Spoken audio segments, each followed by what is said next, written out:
बड़ोदरा के सयाजी बाग जू से ये खबर सामने आई है, जहां पर सफेद बाघिन राधा की ओर से 3 शावकों को जन्म दिया गया था, जिसमें से 2 शावकों की पहले ही मौत हो गई थी, लेकिन अब तीसरे शावक की मौत की खबर भी सामने आ रही है।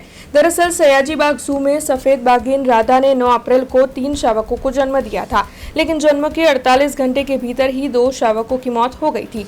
तीसरे शावक को बचाने के लिए चिड़ियाघर प्रशासन और पशु चिकित्सकों ने लगातार प्रयास किए, लेकिन तकरीबन 1 माह के बाद उसकी भी मौत हो गई।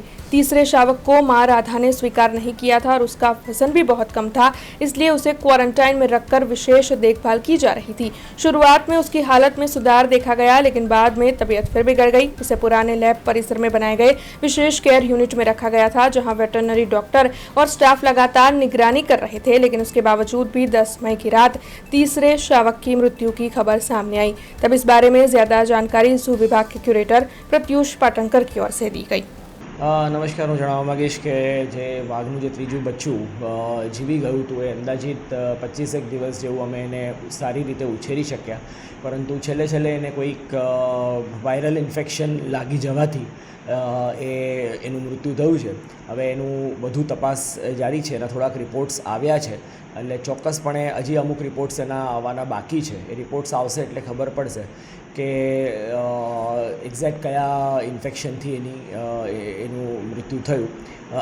મારી સમગ્ર ટીમે સંપૂર્ણ મહેનત લીધી હતી આ બચ્ચાના ઉછેર કરવા માટે, અને બહુ જ સારી રીતે એનો ગ્રોથ થઈ રહ્યો હતો, પરંતુ એકાએક કોઈ ઇન્ફેક્શન લાગી જવાથી તેનું કરુણ મોત નીપજ્યું છે।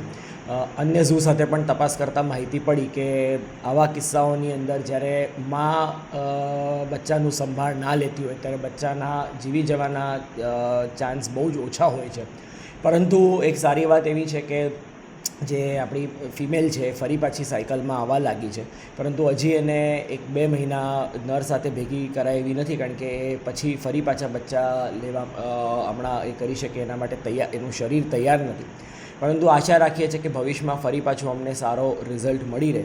આ મોટા બિલાડીમાં કે બિગ કેટ્સમાં ફર્સ્ટ ટાઈમ મધરમાં આવા કિસ્સાઓ બનતા હોય છે।